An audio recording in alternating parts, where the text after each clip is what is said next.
because the moment was about reflecting back to another human being that they're okay. Whether it's me being photographed or somebody on the cover of magazines or somebody serving a life sentence, that acknowledging another person's humanity and acknowledging that they exist is very powerful, very powerful.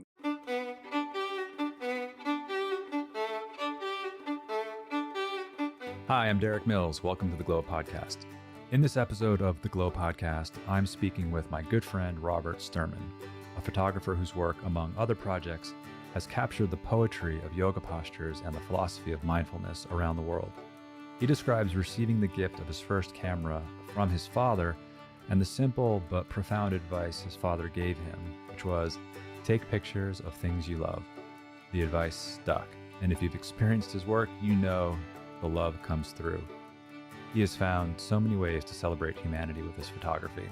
Robert has photographed yoga classes in prisons, on military bases, and he's captured yoga as it is practiced by police officers and first responders. We discuss how he got started, what he learned from his mentors, his world travels, and his connections with yoga close to home. We also discuss what's next for Robert, the closing of a chapter in his life and the opening of a new one. For anyone curious about the cross-section of art and yoga and how that connection might help everyone see a better world ahead, deepen one's connection with oneself and the world, this conversation is definitely for you.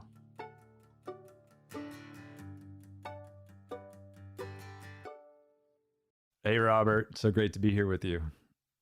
Hey, thanks so much for having me, Derek. I've been looking forward to this one. I mean, you and I have known each other for a while, and I have the honor to know you as a friend and to spend a lot of time with you. And hopefully we unpack some of the discussions that we've had over the years here together. I would love to. And yeah, we've known each other now for 10, 11, 12, 13, 14 years. Yeah, we met in 2009 at one of those events that we held at our first studio. That's bad math right there. I think it was like mid 2009. Yeah. Okay, that would make it 12 years. Yeah, I knew nothing about you. I was new to Los Angeles. I had just arrived in Los Angeles a couple of years prior to that. And in fact, I knew one person here in LA, and that was a friend from college. I was just this guy who wanted to beam yoga classes into my living room. And when we met, I was early on in getting my crash course in, what at the time was like the Santa Monica asana, Santa Monica modern postural yoga world. And when we met, you seemed to already be fully integrated into that world, that community. And I think we can get to that later on in this conversation.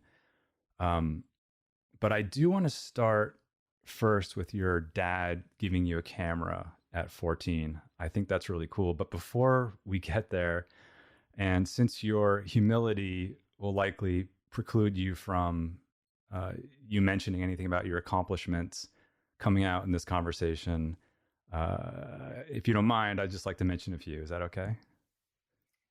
Absolutely. Okay. Is that Robert blushing?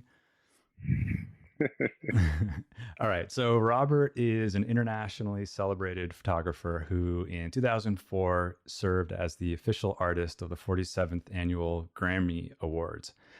And you don't mention this in your bio, but that was the first time a human was ever used in the art for the awards. Is that correct? That is correct. Very cool. And then I'm going to fast forward a bit. 2005. You were commissioned by the United States Olympic Committee to create exclusive portraits of the Hall of Fame Olympians. And that year, the Living Wellness Foundation honored you with the Creative Visionary Award. And wow, you dug deep. And you don't have to dig very deep. You just go to your About page on your website. Okay. But what I did not know is other honorees included the Dalai Lama. 2006, you collaborate with B.B. King to create his official 80th birthday portrait. Which was absolutely amazing to be invited on the bus to work with the king. Oh, I can only imagine. So I'll skip a few years. In 2009, you were chosen by the city of West Hollywood as their official artist for their 25th anniversary.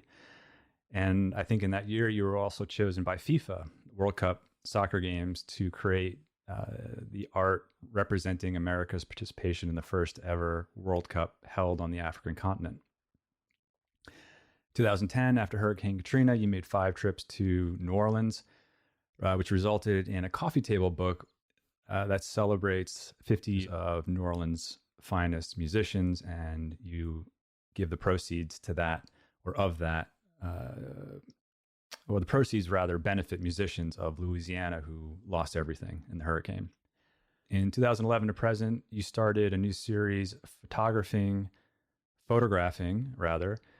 within United States prisons, exploring yogis behind bars and the rehabilitation through the practice of yoga. We'll come back to that. In 2013, you started working with Africa Yoga Project based in Nairobi, Kenya, and you produced a portfolio recognized and celebrated by the New York Times. Very cool. One of those pieces actually hang in our office in Santa Monica, which we're grateful to have.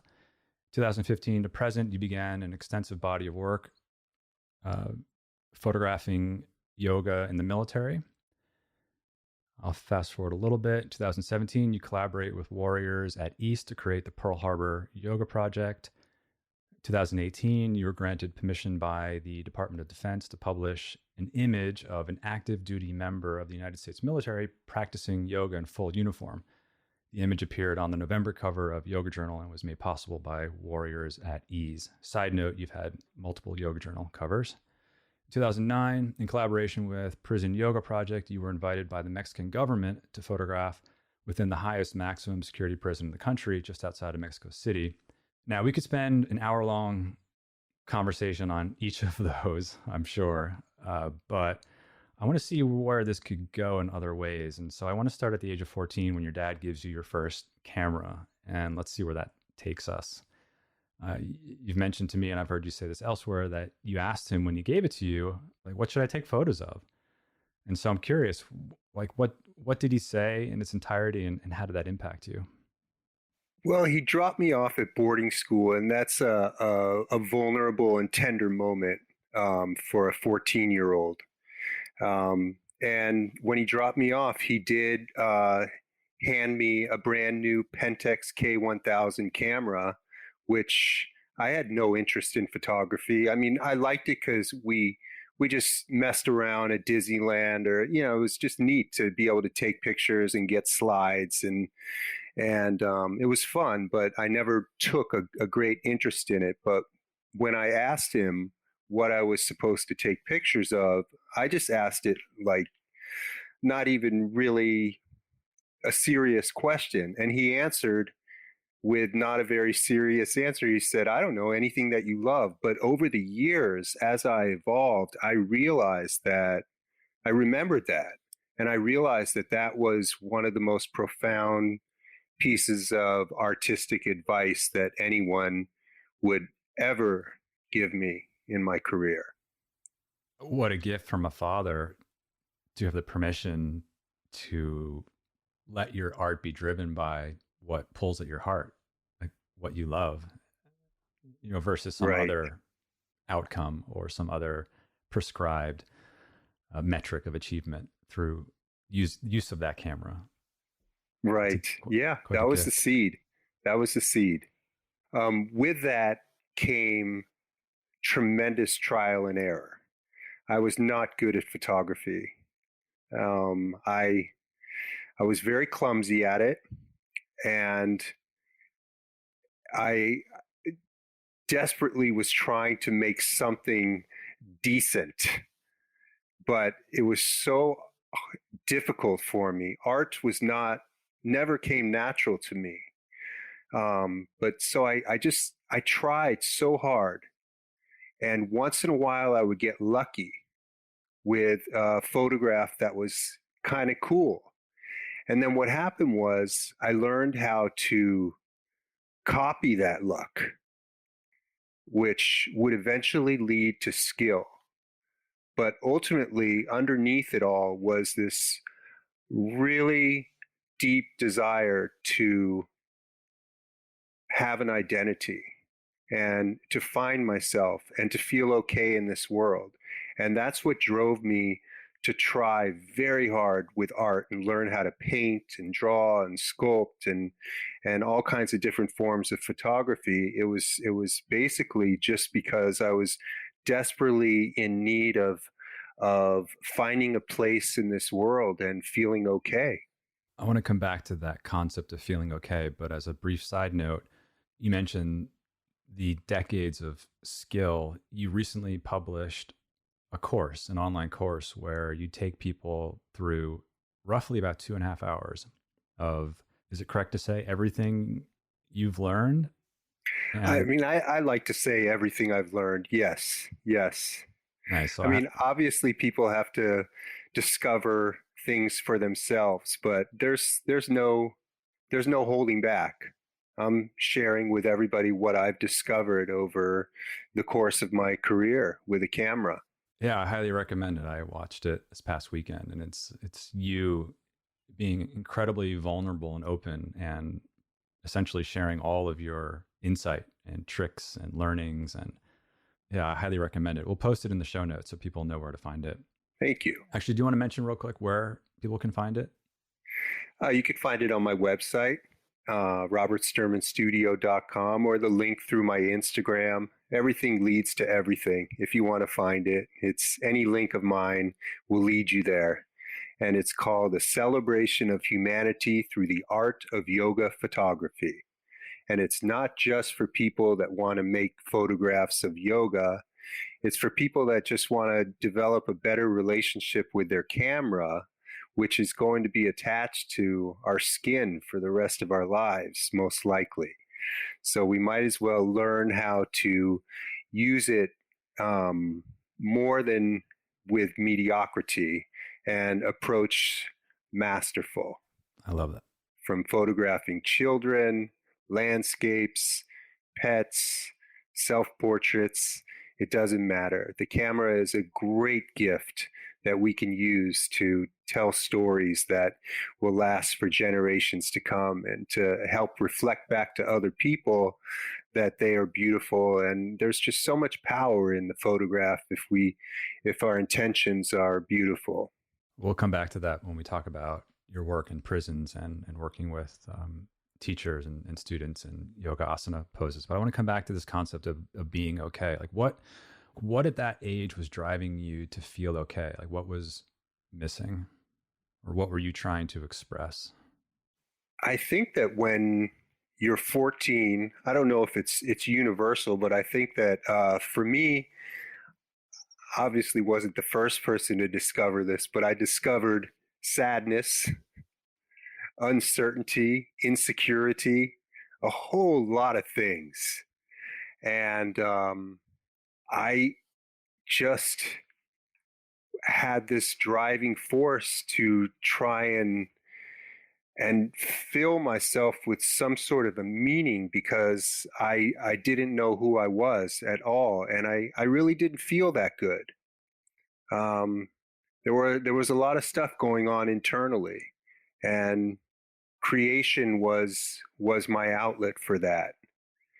And it would be that way, which was a gift in a way, because it inspired me to ferociously learn a craft. But it wasn't until later, when I was introduced to yoga, that I began to give myself permission to create my life, make my life full, and then create from a place of joy that was just an expression of the life that I was living. So that my life was more important than my art. Right. So you found other ways to feel okay. I definitely did. It didn't happen overnight, though. I think from about 14 years old to 30, I was working out a lot of stuff through my art. And I was much more of a cathartic creator, filling thousands of pages of sketchbooks. So it definitely didn't happen overnight. But I was able to eventually get out of the way and find peace and get good at relaxing, which is an essential ingredient for creativity. And ultimately, I was able to become an artist in service to life. You mentioned skill, developing skill, acquiring skill, learning. And then also early on in your career, you studied with mentors, both here in the US and in Europe. And you and I have never chatted about this, but I realized that I'm curious about it, as I was prepping for this conversation. Like, are there any powerful nuggets of wisdom from those experiences that you still carry with Sure. you? My first year at the university, I went to the University of California, Santa Cruz, for the first 4 years. And the first year, I met a photographer down in Carmel, which is about an hour south of Santa Cruz, and he was part of the great group of photographers, like the old school black and white photographers from Edward Weston to Minor White and Alfred Stieglitz and Ansel Adams. And I decided that I wanted to ask him if I could apprentice to him because I wanted to learn.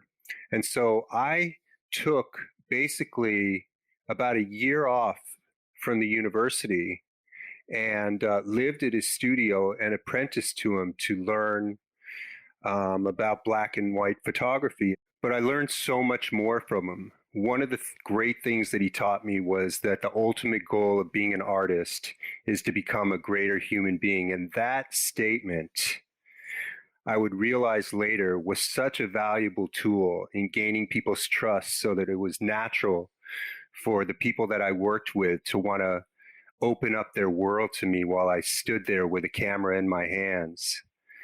And another thing that he encouraged me to do is just never follow the fads and to keep a steady commitment to my own vision. I can still vividly hear him say with such sincerity, we need artists who dare stand up and say, this is my work, this is my life, this is my passion, this is my truth. His name's William Giles, and I'm eternally grateful that I had the opportunity to study with him. And then John Turina in John Europe? Turina, he was a European Italian painter, but I did not study with him in Europe. I studied with him when I did some graduate work at the Memphis College of Art. Mm.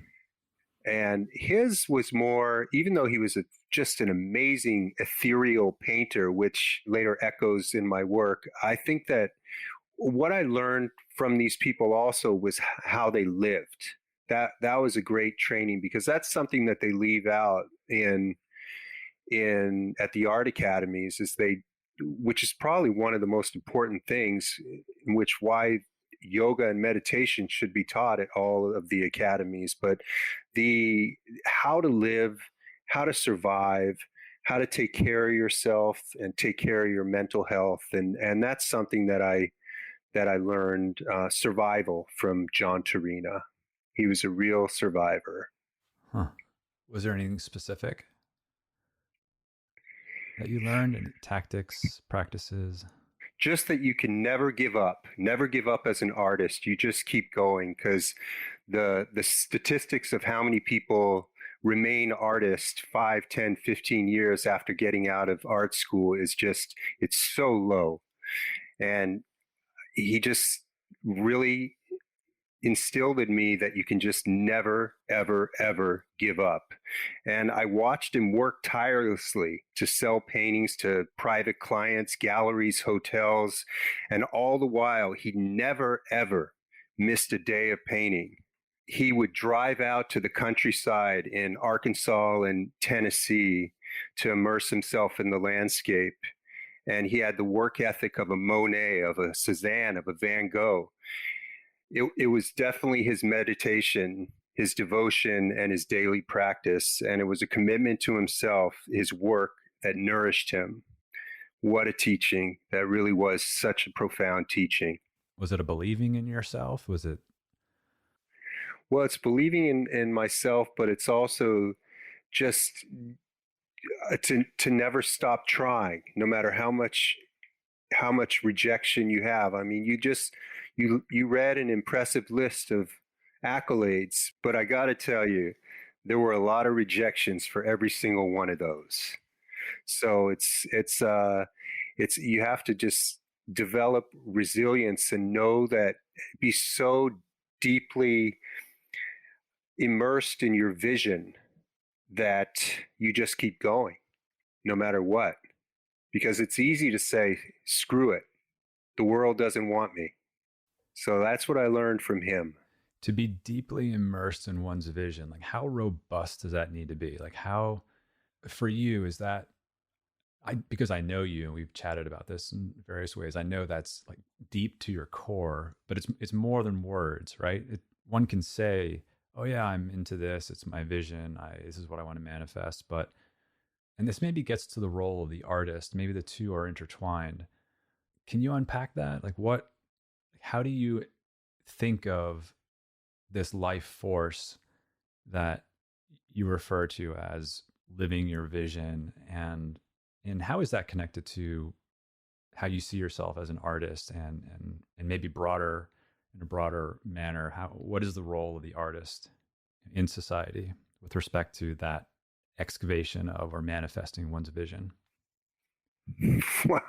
What a question. All right.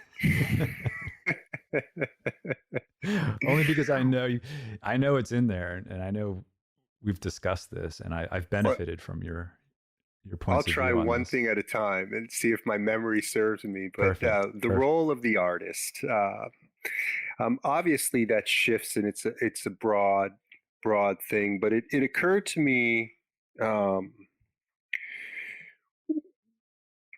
that the artist.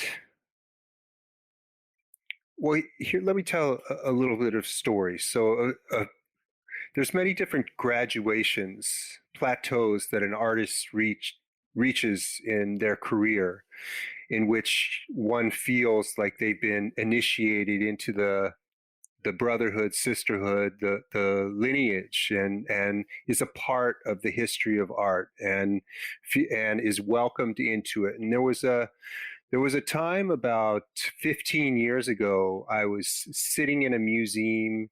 I believe it was in Italy, and I was just sitting there, just looking around and watching the people. And it was probably 100 degrees outside, and it was very nice and cool. And the museums are always nice and cool, and they're sanctuaries, like cathedrals.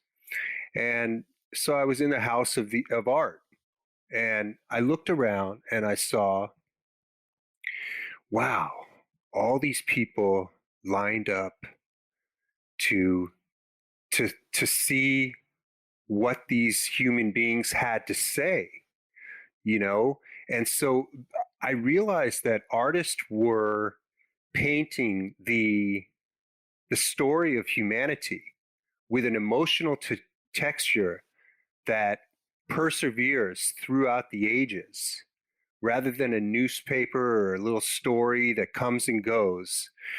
The work of the artist is cherished because of that, the emotions that capture the time so eloquently. And but then I took it a step further and I looked around, like, okay, these are multi-million dollar buildings. The artwork is all secured. There's security guards everywhere, alarms everywhere. It's behind ropes, glass, all of this. And I thought, wow. And I looked around and I saw that artist committed suicide. That artist committed suicide. That artist lived a completely self-destructive life. That one did this. That one, I realized that, why didn't these human beings cherish themselves like their work is being cherished? And I saw it as a call to action for the new artist to begin to take responsibility for our lives and our growth, because we had the tools. And that really was the marriage of yoga and art for me, because the tools were right in front of me to do that.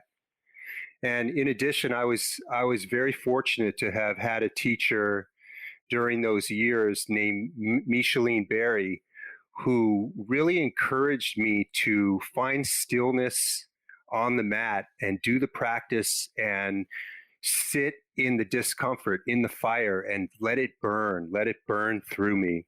And that alone would help me empty myself out so I could obtain the clarity and the courage to rewrite the story of what it meant to be an artist and to give up the struggle. I'm not a big fan of the struggle. There's a lot of unnecessary struggle that occurs, and it's just this allowed me to be able to give that up. The other part was about the standing in resoluteness about one's vision and persevering. Just a lot of solitude and being comfortable with what you have to say. For me, it's been very easy with the work that I've been doing the last, well, even before that, with my work is always celebrated the vast diversity of the planet. And so for me, there was just never a question. There was never a question that was important.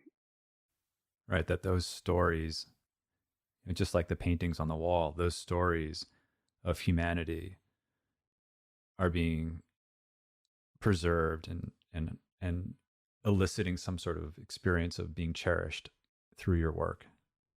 And you've been capturing the emotions of the time. Yes. That's the gift of the artist. Beautiful. All right, so I want to navigate us towards the yoga part of our conversation and the work that, correct me if I'm wrong, I think you're mostly known for, at least in the circles you and I travel in. But I want to start, and you started that around 2007, but I want to ask you about 2013 and the work you did within prisons. And, you've mentioned to me, and you've likely mentioned this elsewhere, that everything you needed to learn about being a photographer, you learned through or in your time at prisons. Like, what did you learn, and can you unpack that? Yeah, I learned so much. The first thing I learned, and correction, the first time I went in, I believe, was January 2nd, 2011, and I had been photographing people who were going to be on the covers of magazines, and a real somewhat glitzy, idealistic vision of yogis by the sea. But underneath that, what I realized was that the human being that was being photographed, whether they were in prison serving a life sentence or they were going to be on the cover of a magazine, essentially they just wanted to be seen. And I realized that the first couple of times I went to the prison because James Fox, the founder of Prison Yoga Project, came up to me once after and he said, "Did you see those guys light up?" And I didn't know people were lighting up, but I realized that they were. And I realized that when you pay attention to them, regardless of whether there's going to be a finished product, that the product was absolutely insignificant as far as the moment was concerned, because the moment was about reflecting back to another human being that they're okay. Whether it's me being photographed or somebody on the cover of magazines or somebody serving a life sentence, that acknowledging another person's humanity and acknowledging that they exist is very powerful. Very powerful. That was the first thing that I learned. The second thing that I learned was when I first started sharing the work that I was doing in San Quentin and other prisons around California, not a lot of people were aware that yoga and meditation were going on in the prison system with so strongly in certain prisons. And at first, there was a lot of resistance, like, oh, they don't deserve that. But I realized that over time, if people saw an image enough and they felt it on an emotional level, because we have a better memory when we can feel it rather than just statistics. So if they felt it, that eventually it perpetuates reality.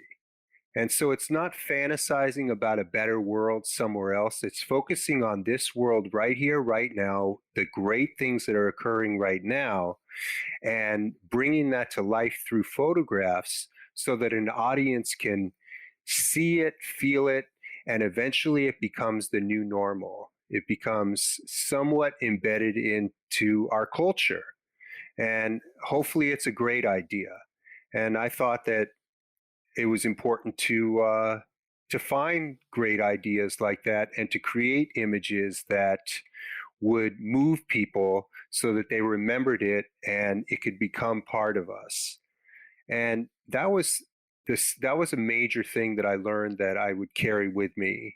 All of it I carry with me. But the other thing that was profound was, I think it was about the third time I visited a prison, and there was a warden named Warden Coco Salinas, and she personally invited me into her prison to document the growing yoga program that she started.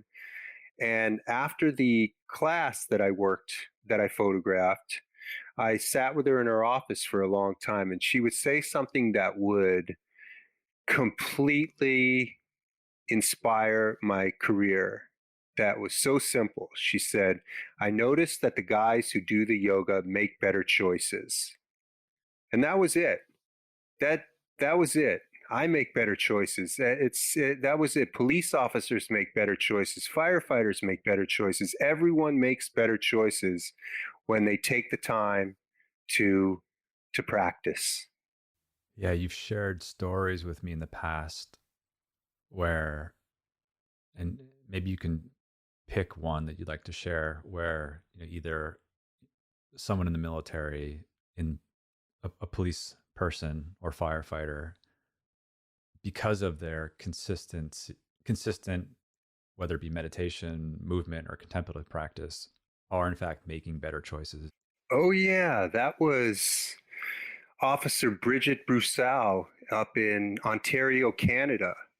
And so what happened was, for many years, I would travel around to different communities and announce that I was going to be there on social media, and people would sign up for shoots. And on this particular tour, I went to Toronto, and a police officer signed up for one of my shoots. And when we were working together, first of all, she showed up in full trooper gear and then just did these amazing yoga poses. And I was blown away. But really what captured my attention and fascination was when she started to, first of all, when she said, when I finished my teacher training. Okay, so that it just didn't seem like that was something that you'd hear coming from a cop.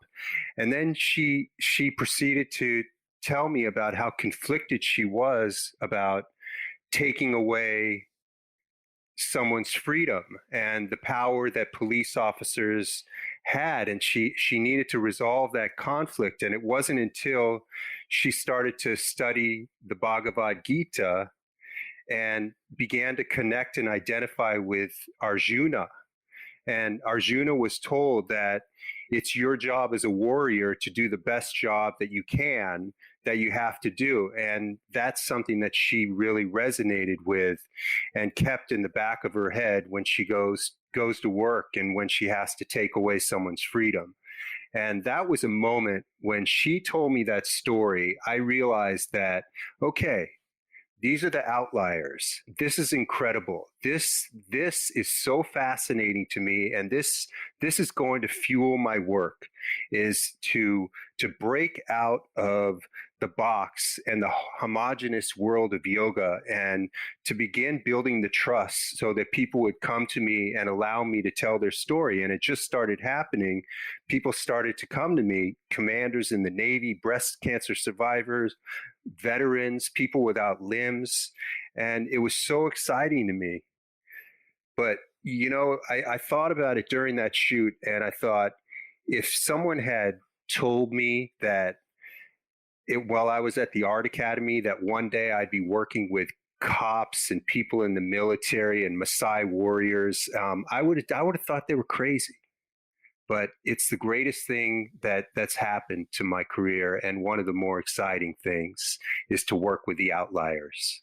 One of the things that I love about your vision and why you do this work, and going back to your earlier comment about when people have this evocative feeling through the art, through your art, that can normalize and perpetuate reality, as you said. And I've also heard you say that when we see with more respect, the world changes. And so I've always known you to have the conviction that through your work, you feel like you're helping to change the world. Is that accurate? Well, I can only hope to contribute in a positive way like that. And that's what fuels me. And it never seems to grow old. It's as if the camera is a magic box that fell from the sky with these instructions to seek out our greatness, the greatness of the world we live in, and seek out what's working and focus on that. And my work is not about some fantasy of a better world somewhere else. It's about the world right here, right now. Actually, when I was in high school, I really wanted to be a photojournalist. And I was very much drawn to the idea of photographing disasters and wars and suffering. And I never turned my attention away from feeling this part of life. But somewhere along the way, a switch flipped, and I chose to become what I would call a photo evolutionist. And I define that as someone who sees possibility and potential and sees a flower blossoming in a dry field of weeds and focuses on that and waters it and nurtures it. And in my case, with a camera, until it inevitably would grow into a massive field of flowers. And that's been my intention with photographing in prisons, with veterans, with the military, and so many more, so much more themes in my work. But, it definitely doesn't have to be these big projects like that. This is all happening on an individual level when I'm working with people one-on-one, because something comes over me when I have the camera in my hand. I have only one mission, and it's fierce, and that's to see someone's light. And it's such a strong force that there's never a question whether we will get there. How we're going to get there, I don't always know, but we will always get there. And when I see that person's light, I get so high and present and excited, and they feel it, and they start to glow. They get high also, and that's seeing someone and reflecting back to somebody that they are worthy of being seen and they're paid attention to. And that's how it was in the prisons. The camera made no difference whether I was making photographs or not. It was the act of paying attention. And it doesn't matter whether it's somebody in a prison, or I'm working with doing a shoot with somebody who's about to have a baby in a couple weeks, and they're glowing, and I'm just get so excited, and it creates this whole energy of healing, I believe. And there's one story that I can tell about that that really showed me this, and it actually happened in a prison, and it was in that same warden's prison, Warden Coco Salinas in Central California. And this was a very unique situation in this particular prison because they gave me a lot of freedom, and something that I would never be granted in a place like San Quentin. But this was a high security prison. But so after I photographed a class, the staff asked if I'd like to walk around the prison with one of the people in the class and do a body of work, like in the cell blocks, in the yard, and wherever I wanted in the cell. And I chose it all. And so we were working through the prison, and it was this really ripped dude with tats everywhere, and he had an amazing practice. And other prisoners were yelling at him and hooting and making fun of him, and he didn't even pay attention to any of that. And they left me alone. They were actually quite nice to me, but so he didn't pay attention to any of that. And I remember I was so deep into it and so excited about what we were creating that it was so unique and nothing like I'd ever seen before. And we were getting high off of it. And I remember that after, when we were done and we were just hanging out, the first thing he said was, "Man, I want to do that." And I said, "Do what?" And he said, "Be a yoga model." And so about a month later, I came back to that prison to do another series, and I worked with him again. And I brought him a copy of Yoga Journal, in which there was a big spread about the work that he and I did together. And I gave him a copy of that magazine, and he was a yoga model. Oh my. How did he respond to that when he saw that? Oh, just, you know, it's exciting to see yourself published like that. He was very grateful, very grateful.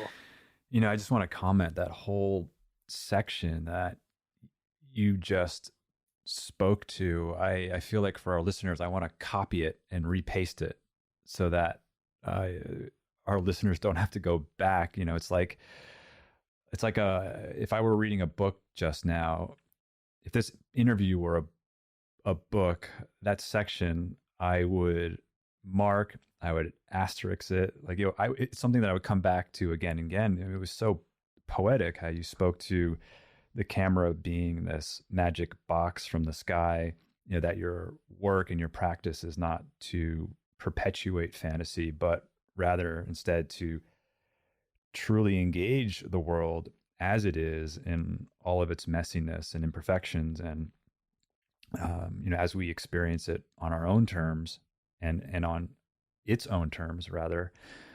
And that the act of seeing someone and of being seen, you know, all of that coming to a culmination of an experience of a glow, an experience of a mutual glow. I just love how you say that. And you know, speaking of glow, that's what you're speaking to, the creative process, the fire, the ardor, the work that one does to generate the heat and the friction, the creative tension that you're referring to is how I chose the word glow for our company's name.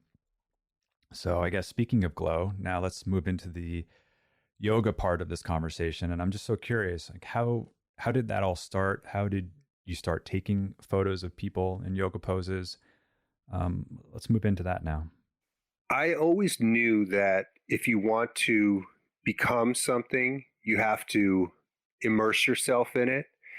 And I knew that I needed something in my life that was going to help me heal, because I think I was a little wild, and just didn't have a good grasp on my emotions and my moods, and went through a lot of very difficult times.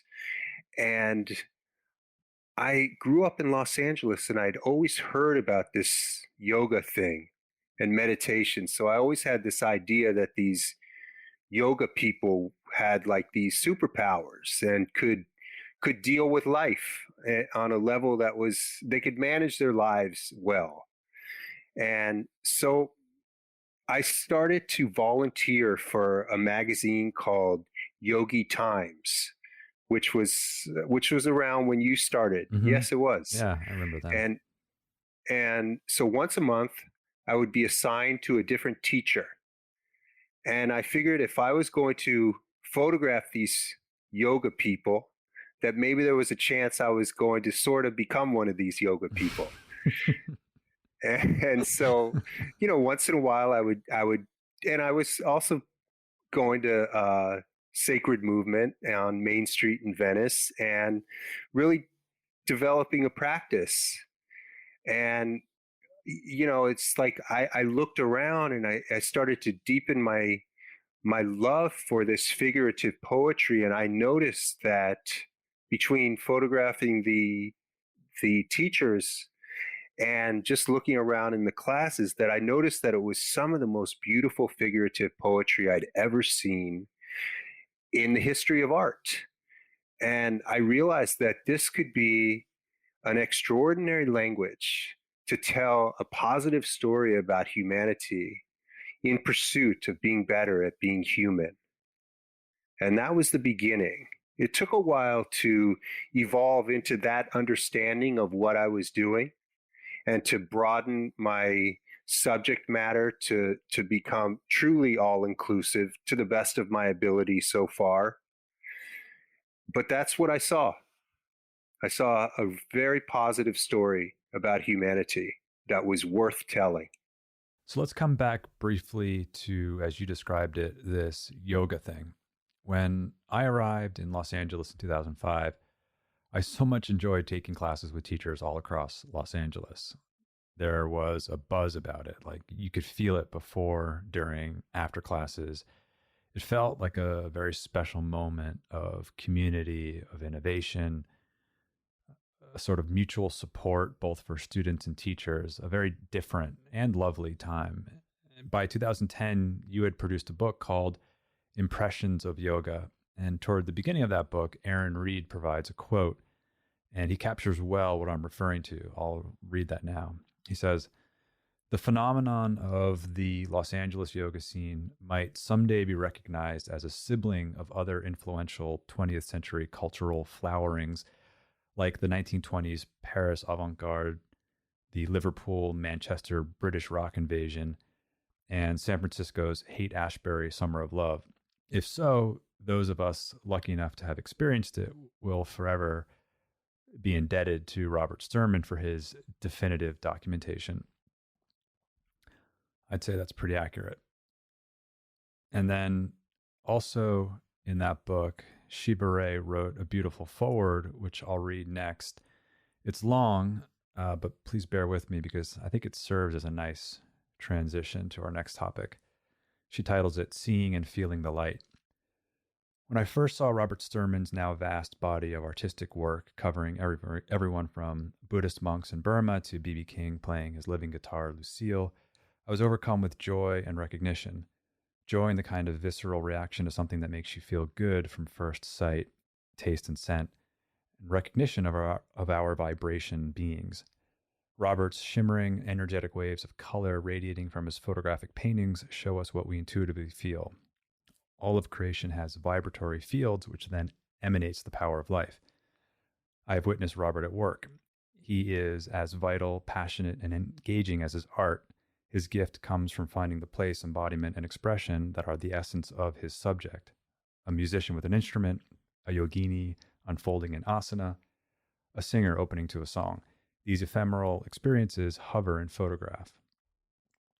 From Robert, in a beautiful, possessed, artist's way, comes a fast, furious explosion of carving and painting directly on a Polaroid as it develops. In that moment, which can be lost or transformed, he paints the surface, bringing out its living energy.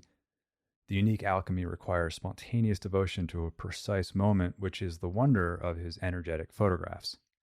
he gazes directly into the now and finds and express the unique energy essence of his subject.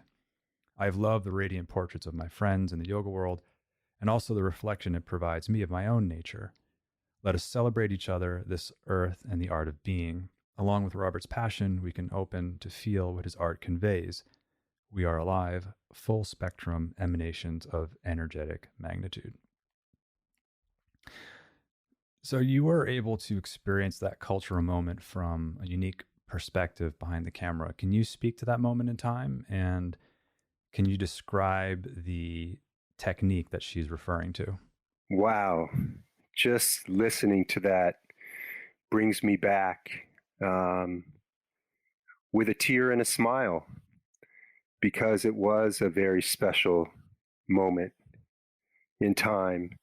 But let me first describe the technique that she's referring to.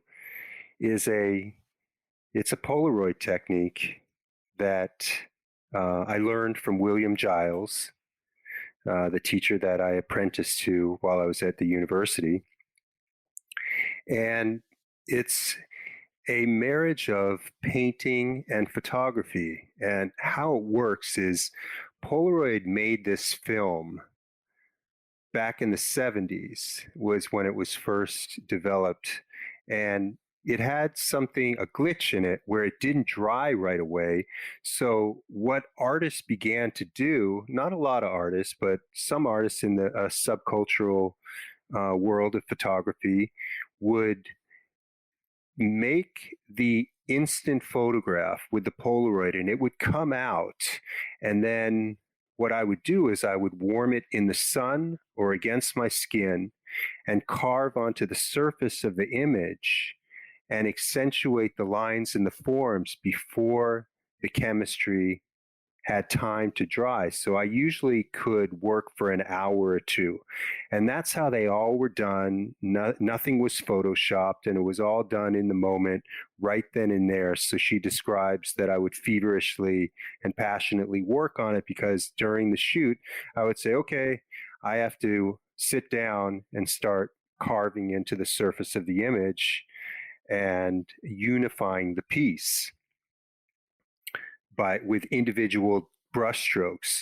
So I was at the height of my career with that process of photography, and it was at the time that I was doing projects with the Grammys and the Olympics and different musicians from B.B. King to Fats Domino, and a project with FIFA, the World Cup.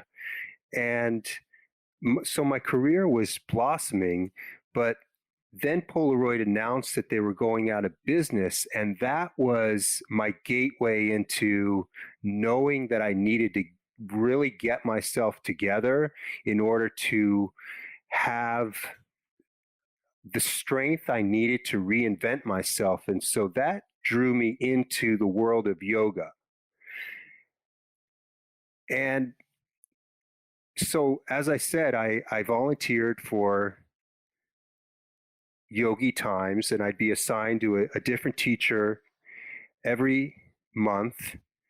And I just started to devote my time to creating a very comprehensive body of work, celebrating this practice that I was immersed in, that I saw fit right into the history of art. So it was a time when people from all over the world were coming to do trainings down on Main Street, and Shiva and Sean and Eric Schiffman and Annie Carpenter. And it was a vibrant time of learning, and teachers would come from all over to do workshops. Everyone came, musicians would stop on Main Street to do that. And on the circuit was Glo. So I would end up working with a different person every day down on the beach, which is only a block and a half away from Main Street.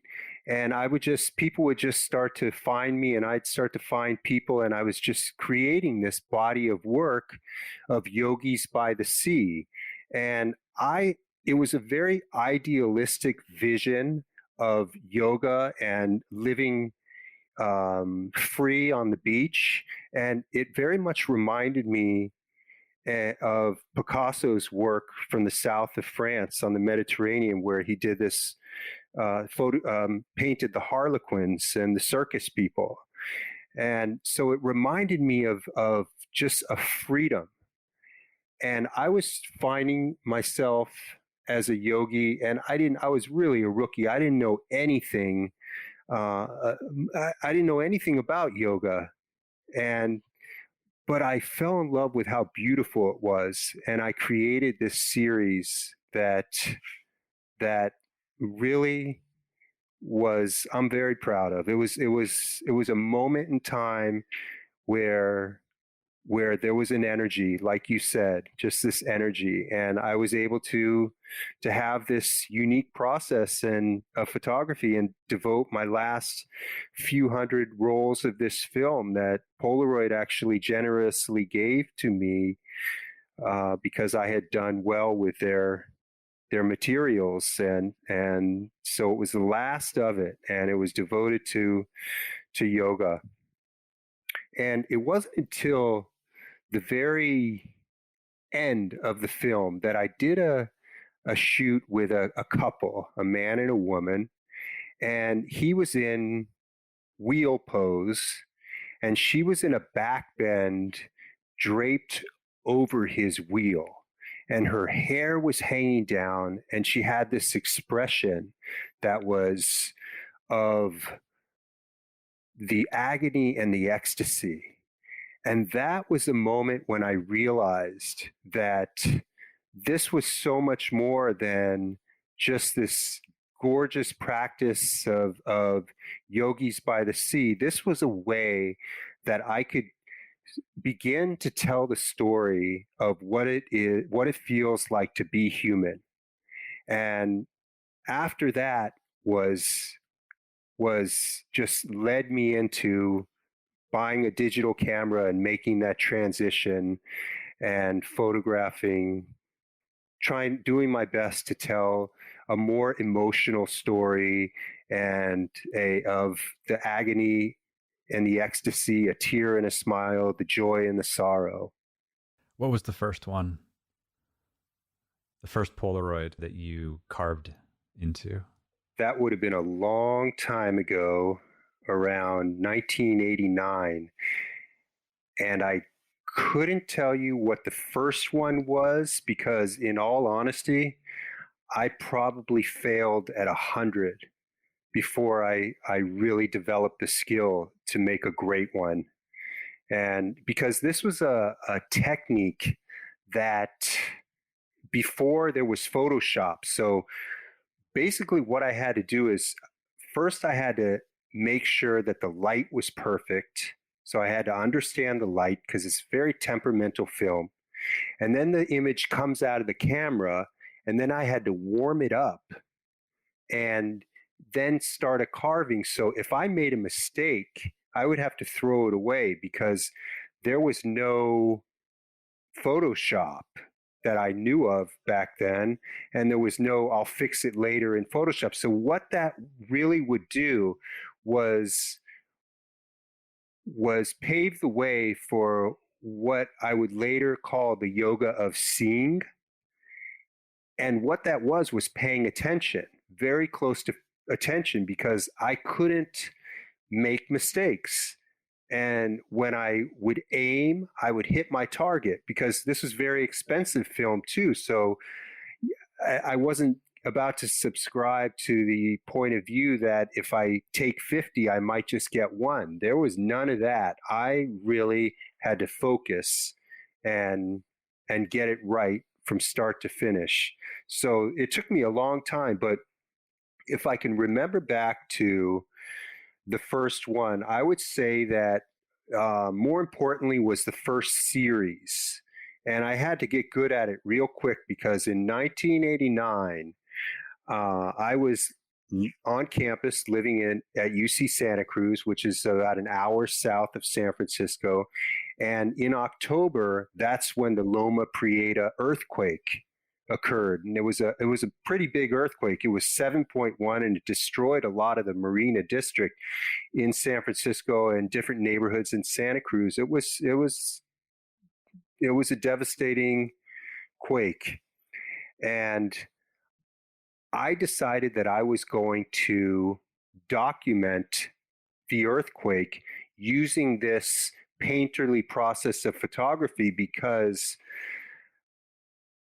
I knew that it would hold the energy of the shaking, of the deterioration, of steps leading to nowhere.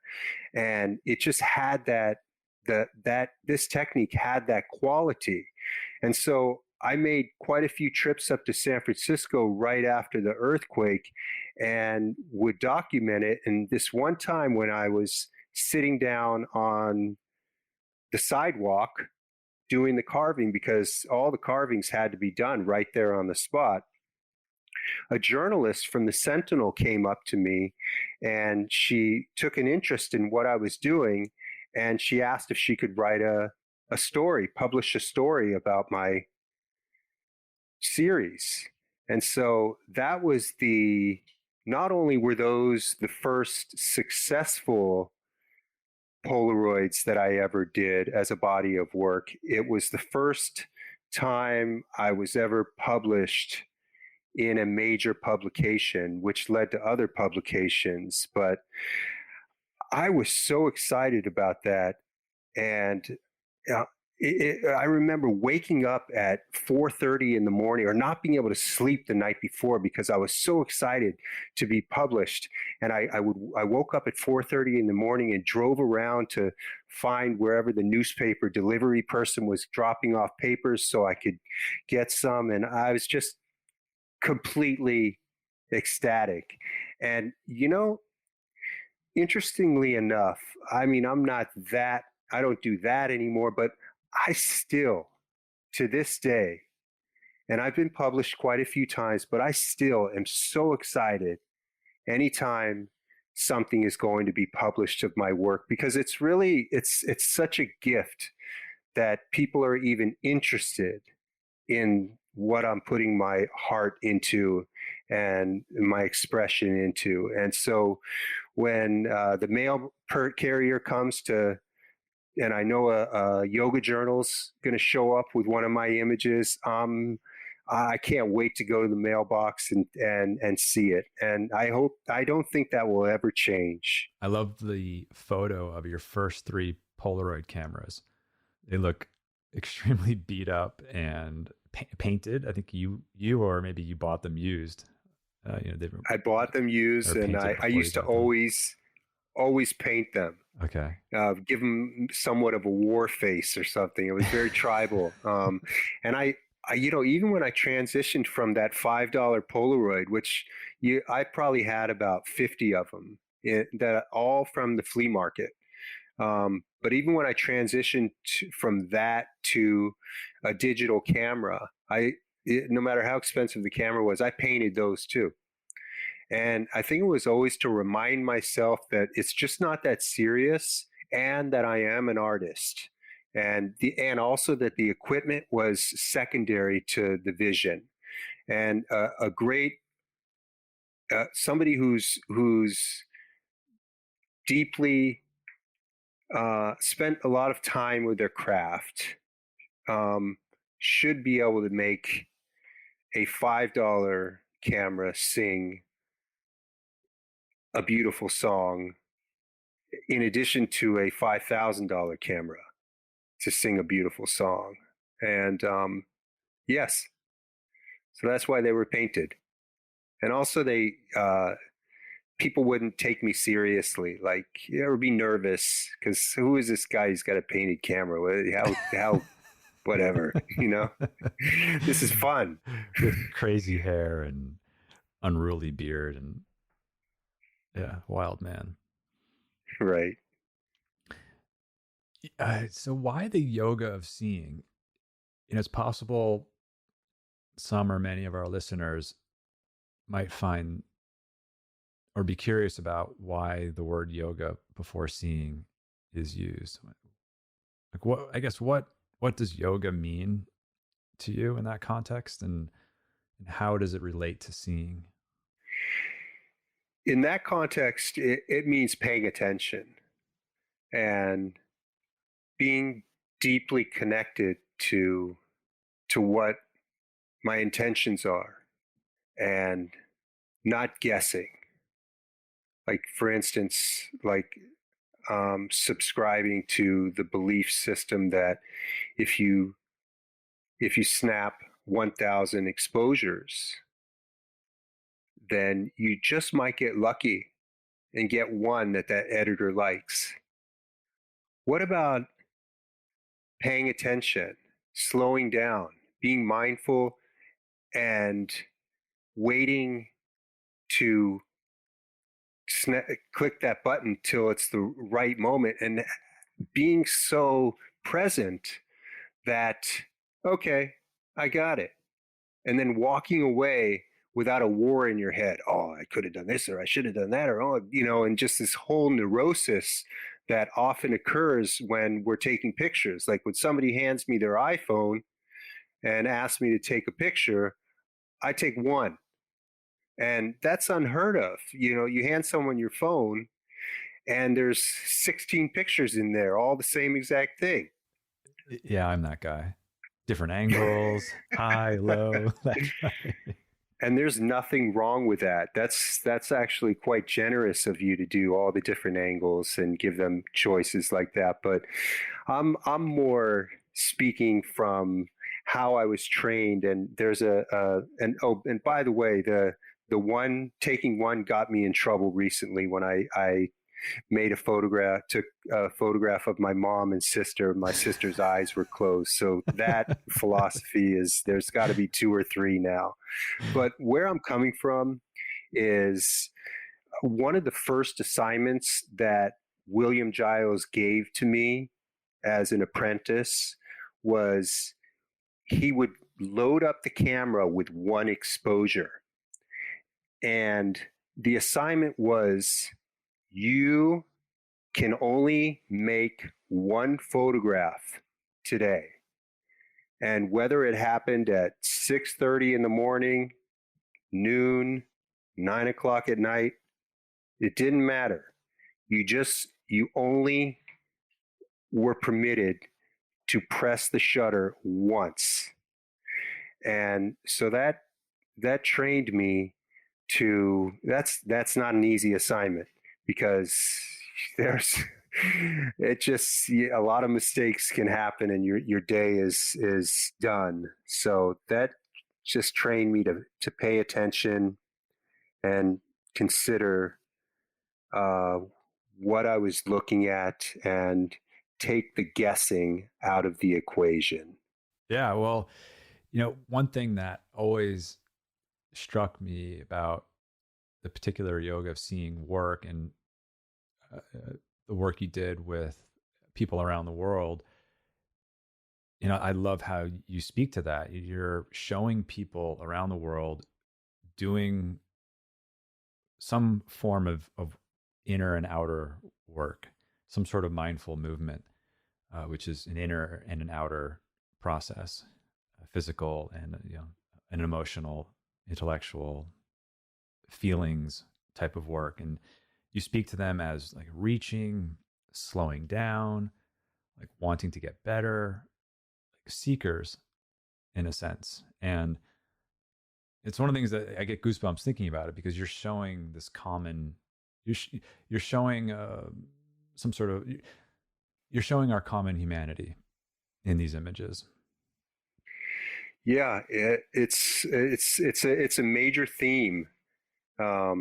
Just celebrating diversity and inclusivity and equality. And what better way to do that than photograph everyone on an equal playing field, that is simply just embracing this practice because they want a better life.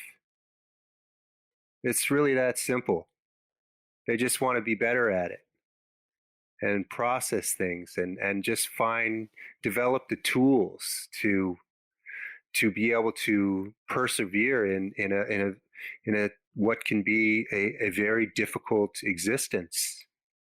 So children, Tao Porchon Lynch, who was lived to 101, was a main subject of my work for many years, and just telling this story that is very inspiring of human beings wanting to be their best, and that reaching is something that I've seen throughout the history of art, and whether it's reaching towards for the divine or reaching because of a horrific event like the raft of Medusa, which is something that you see when you walk into the Louvre, but it's humanity's longing, and I think that that's a beautiful common theme that we have, is that we are all longing, and yoga is the perfect language for me to tell that story.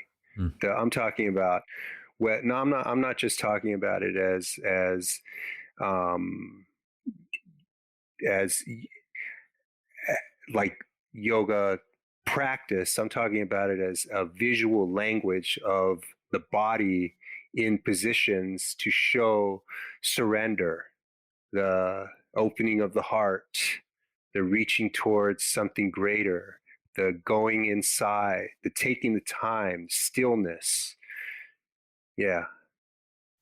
Yeah, it's, I see, connection, compassion, challenge. When you speak about the reaching in that way, I think of those three things.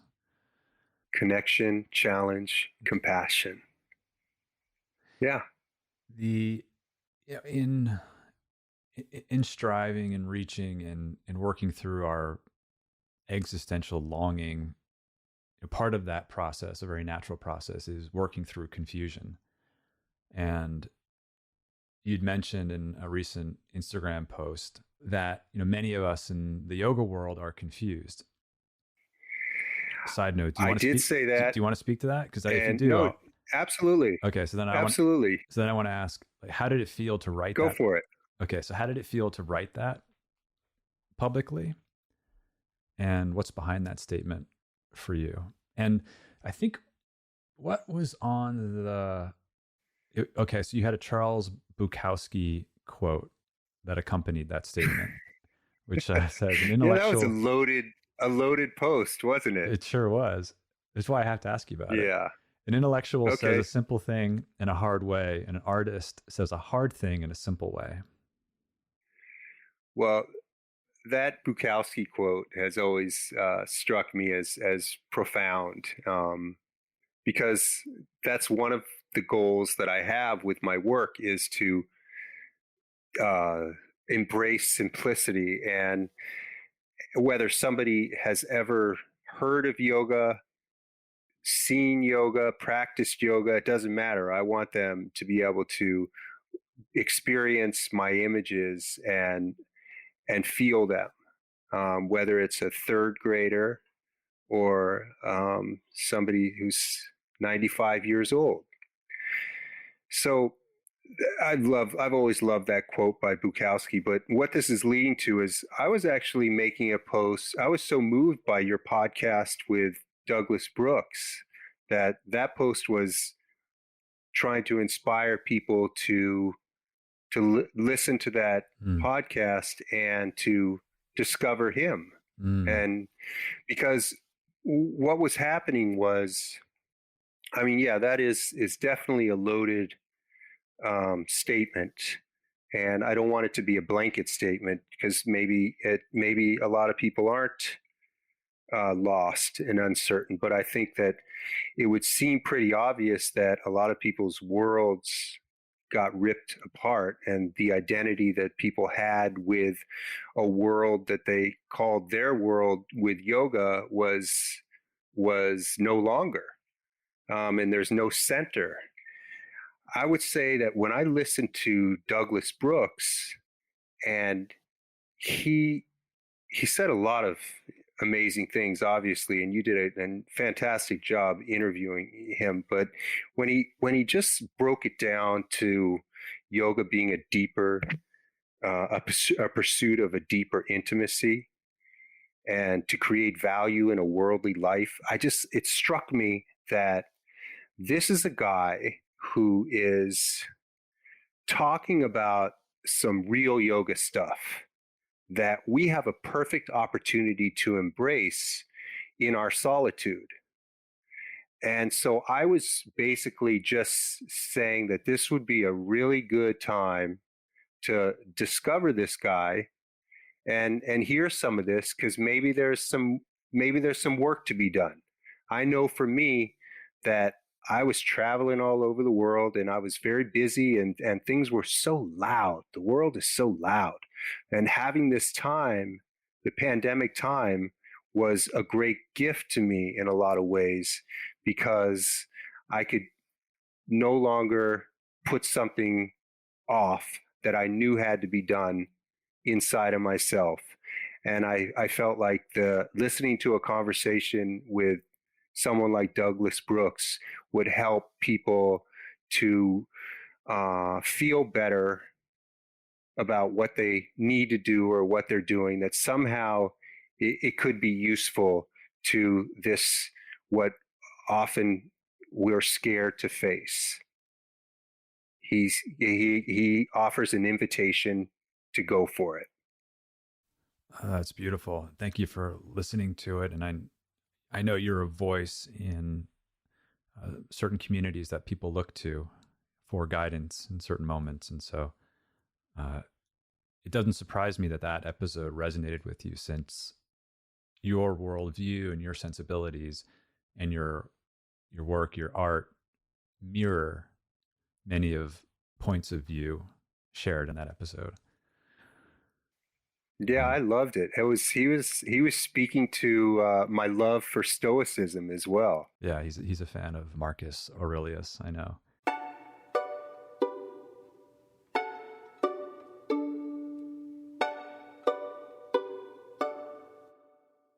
So I was really inspired by a recent lunch that you and I had, and at that point we knew we were going to have this conversation. So I took a bunch of notes, and you're at a point in your life and your trajectory with your work where you're contemplating a message that was shared with you by one of your teachers long ago.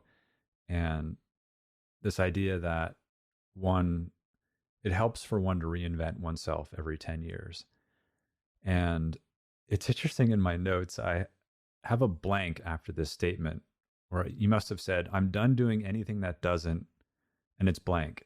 And I don't know why I didn't fill it in, but I'm wondering if you could complete that sentence for us. I'm done doing anything that doesn't.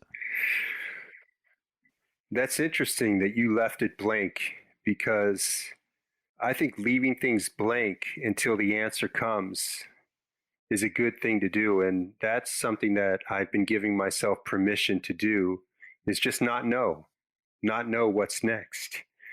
And yeah, if I look at my career, I pretty much reinvented myself every 10 years. Something happened that usually forced me to reinvent myself.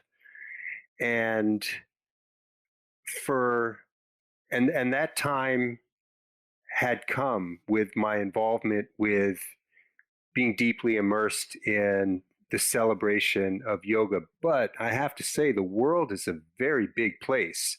And so it can extend far past 10 years, but there is a reinvention that has needed to occur. And I think it was about 2 years before the pandemic, I started to prepare for a pause, a sabbatical. And because I was traveling so much in my career, I was blowing in the wind. I'd go wherever the wind took me, and it was a lot of days away from my home. And I decided I didn't want to do that anymore, and just wanted to just wait for the next answer to what I was going to do. But I definitely knew that I wanted to become intimate with my own space and evolve in ways that I couldn't by being so busy, by going all over the world and checking into hotels and all that kind of stuff. So when the pandemic hit, I completely stopped, and I was ready for it. That was about when I was going to start easing, like really easing off, and I just wanted to stop and listen.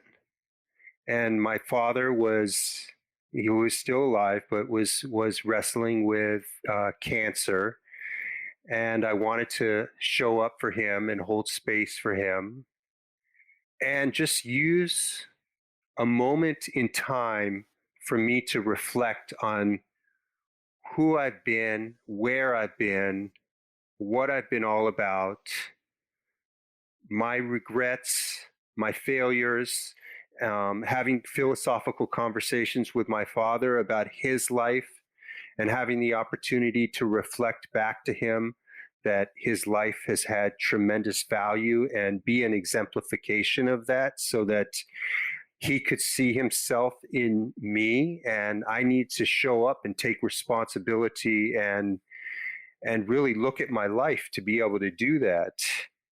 And as of now, it's still blank, and I'm very comfortable with it being blank. I have ideas. I do know that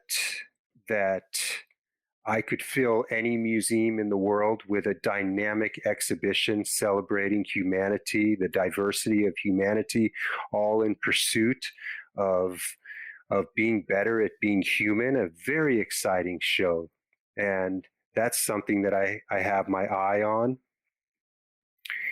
and just slowing down and seeing what's next, and that's what's happening.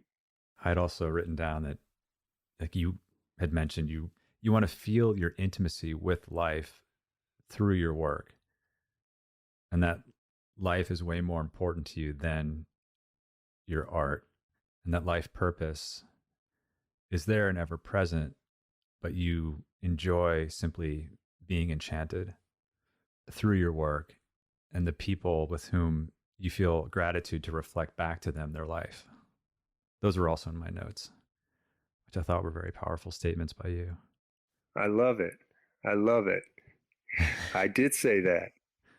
Um, yeah, it's an opportunity. Being a photographer, which didn't teach me at the academy, is really comes down to, obviously you need to know how to make the photograph, and just you have to have some skills. But in my opinion, much more important than the mechanical skills are the skills of being intimate with life and connecting with the people and ideas that you're creating with.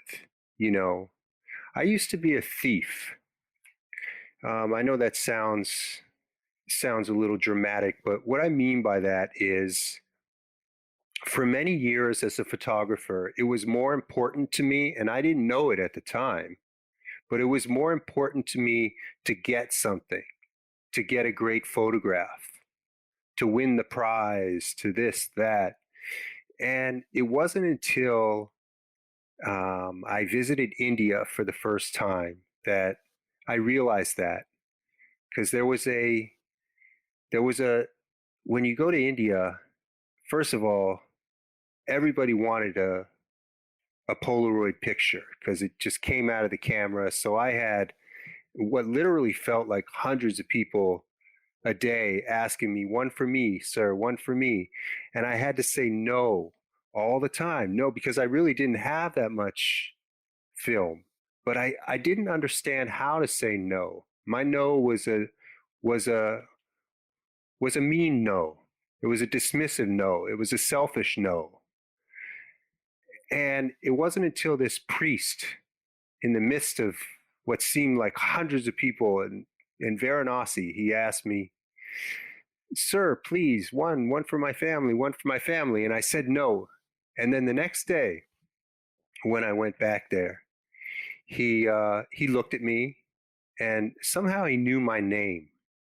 And he said, "Robert, would you like a cup of chai?" And I recognized him from the day before as one of the people that I instinctively said no or nay.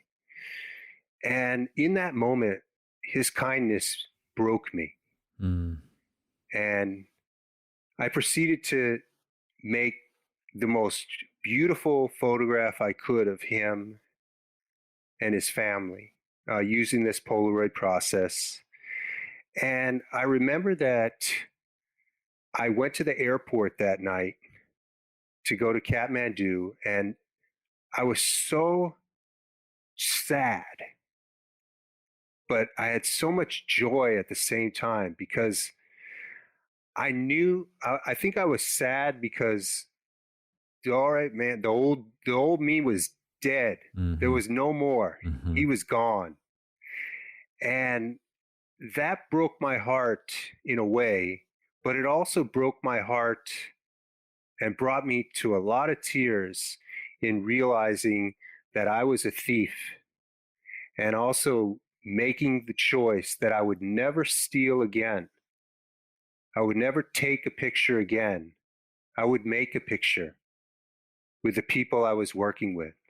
And it was a together, an act done together, a collaboration of never looking down on, never stealing, never taking advantage, manipulating. And that was the greatest photographic lesson I ever learned. And from there, I went on to Nepal, and I had about a month left of that journey. And I photographed from a very different perspective and proceeded to do one of the most beautiful bodies of work that I've ever created. It's yes, it's something that has touched me deeply. But there was something about that experience. Something that happened was it didn't matter. The work didn't matter, even though I was so proud of the work, and it was so comprehensive, and I didn't want to lose it. But there was a feeling in me that was like, it didn't matter if anyone ever saw this work or if the work was destroyed, because it changed me. And because because I changed, the world changed.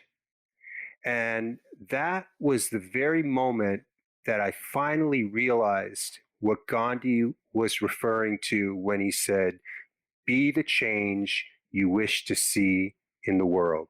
Hmm. It's powerful. I have goosebumps. Thank you for sharing that. India is a very special place. There are many opportunities for one's heart to be cracked open in India and surrounding countries. Yeah, everyone's got their story. Mm-hmm. I'd love to hear yours. Let's do another interview after this at some point. I knew you were We'll going get to do into it. that. I've got to All ask you right. one last question. Okay. uh, well, it's funny. I sent you that photo once of me at the Taj Mahal at 20, what, I don't know, 2 or 3, where I look like I really, I don't know, old baggy pants on, and I look extremely young, and I had a point and shoot camera, and somehow this lovely father and his son ended up in the photo, and it's just so sweet. It's not my heart cracking open story that you're looking for, but Right. But let me tell you something about that photo. So the last time I was in India, when you knew I was there, you sent me that photo of you at the Taj. right. And I still, I learned something from that photo, because that was like a Kodachrome type of image Mm-hmm. that you really could feel the Kodak Mm-hmm. in it. But I remember looking at that mysterious father and son that were Mm-hmm. off to the side, Mm-hmm. and just being so intrigued, and being so fascinated with how a photograph could carry that story. And now that father and son live inside of me just because of that snapshot. Profound. Mm.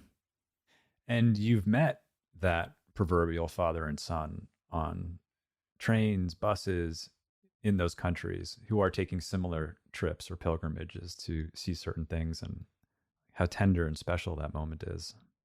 Yes. Last question, Robert. What nourishes you? What are some of your non-negotiables that you need either on a daily occurrence or semi-daily occurrence that keeps you going, keeps you inspired, keeps you feeling well, flourishing? Well, there's a couple, and one of the more subtle ones is just quiet. I need a lot of quiet. I need to be able to just make appointments with myself and just sit and do nothing.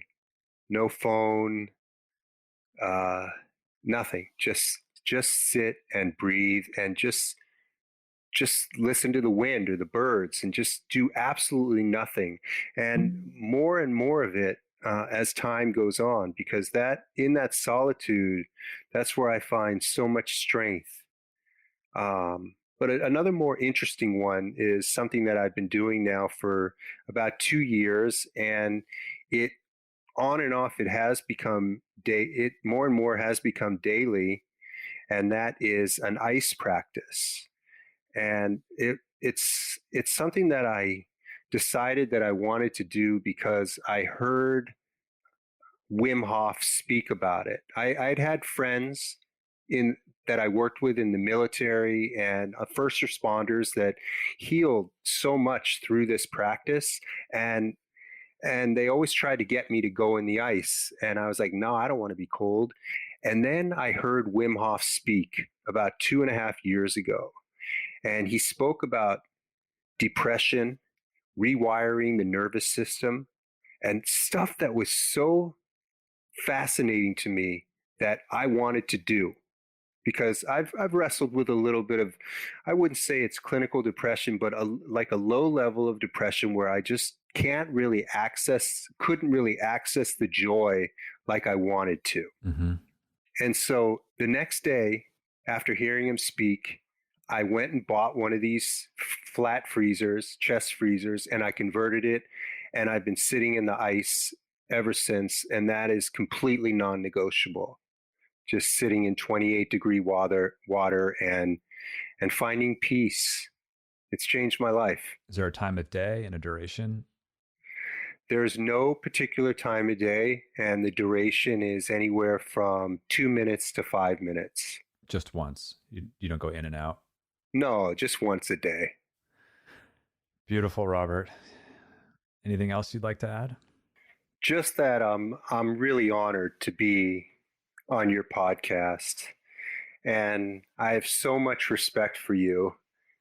I remember the first day I met you, and you were telling me about this, putting people in the computer so people could watch at home, and I didn't quite understand what you were doing.